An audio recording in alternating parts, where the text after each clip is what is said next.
તો મતદાન થયા બાદ હવે મોડી રાત્રે ઈવીએમ મશીનને સ્ટ્રોંગ રૂમ ખાતે લાવવામાં આવ્યા। અમદાવાદ અને સુરતમાં મતદાન પૂર્ણ થયા બાદ ઈવીએમ મશીન અને વીવીપેટ મશીનને રિસીવિંગ સેન્ટર પર લઈ જવામાં આવ્યા, જે બાદ આ ઉપકરણોને મુખ્ય સ્ટ્રોંગ રૂમમાં લાવવામાં આવ્યા।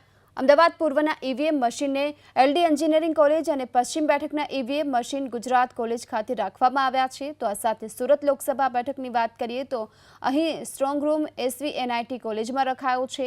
લોકસભાના ઉમેદવારોનું ભાવિ ઈવીએમ મશીનમાં કેદ થયું છે, ત્યારે આ ઉપકરણોને 1 મહિના સુધી આ મુખ્ય સ્ટ્રોંગ રૂમમાં રાખવામાં આવનાર છે, જ્યારે પોલીસ જવાનો અને જિલ્લા તંત્ર ઈવીએમ મશીનની જાળવણી માટે ખડે પગે તૈનાત રહેશે। ત્યારે આ સાથે જ હવે સુરતથી ધનરાજ બાગલેનો અહેવાલ જોઈએ।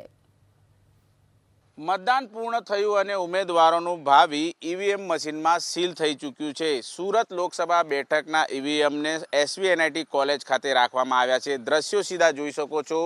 તમામ પોલીસ બંદોબસ્ત વચ્ચે અત્યારે હાલ આ પ્રમાણે ઈવીએમ મશીન છે એ સીલ કરવામાં આવ્યા છે।